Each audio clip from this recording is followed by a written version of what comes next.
question of taking advantage of Europe's problems, but actually of showing the world that while there are problems in Europe, which will no doubt rebound on the world economy and on all of us, and we would like to see those minimized, there are some important positive stories taking place in the world economy. And definitely Africa and the emerging world is part of that. And I think there's a growing recognition that the hope of economic recovery does lie in the dynamic parts of the world economy, which are now the emerging markets, and the African continent is now becoming recognized as a very significant source of opportunity for them moving further forward and consolidating the growth processes in that part of the world. So the strategy lies in telling the good stories that are surrounding Africa. Now, I know you've been attending various sessions. In the morning, you attended a session that was talking about integrating regional economies in Africa. And you've also just finished now attending one session where you were talking about manufacturing. Give us a sense of some of the takeaways that you have had from those conversations. Well, I think the conversation about regional integration is something that Africa's talked about for a long time, but I think there's some very, very important and very strategic concrete steps which are now underway.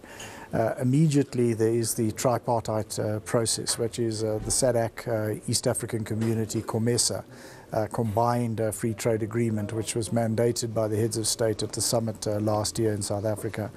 And the full negotiating session for the free trade agreement will begin next month. And I think that this is a tremendously important venture. It will create a regional market of around about 700 million people, a combined GDP of $1 trillion US.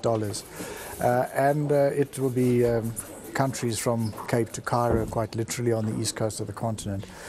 We've agreed that we need to combine that within the perspective of development integration with efforts to improve the infrastructure, of which the North-South Corridor is the major flagship project, and also with cooperation around the real economy, which is an area we have not yet worked on. But I think that if we get this right, we will be starting to consolidate the growth spurt that Africa has been experiencing into a real developmental effort, which will create the conditions for us to support value-added production. How do we do that, Minister? Well, I think we have to, first of all, identify the opportunities, and I think those opportunities are very much around the fact that we will be growing our internal market, and also that we will have the benefits and opportunities of cooperation. For example, all of us, many of us, have got mineral products which we're exporting unprocessed.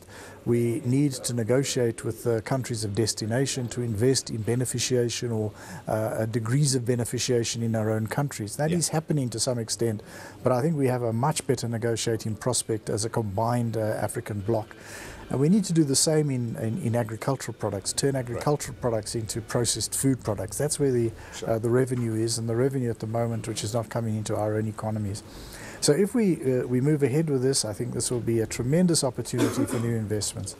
And then the other part of it is that the African Union will be receiving a report from African trade ministers to add to what's been done on the tripartite basis and to move towards the development of a pan-African, the entire continent FTA, which would create a single regional market across the African continent, which will, I think, be a huge boost to efforts to promote intra-regional trade. I think that would be a dream for every African business. But perhaps before we talk in depth about that summit that you're going to attend, let's talk a little bit more about one of the issues that came out of the conversation that you had at the regional integration session in the morning.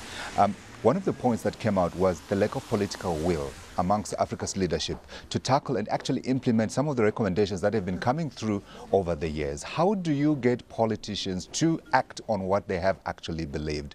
Can we see tangible benefits of that? Well, I think that in each of our sub-regions we have taken some steps. The degree of political will may be a little bit variable, maybe is not what it should be in some cases.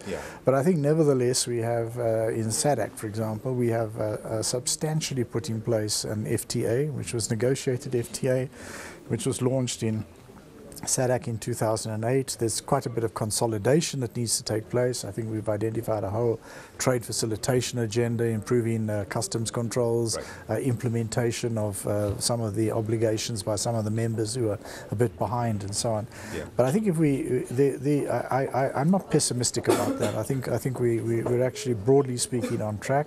And what I think is important is that African leaders are increasingly seeing the virtues and importance of Africa coming together.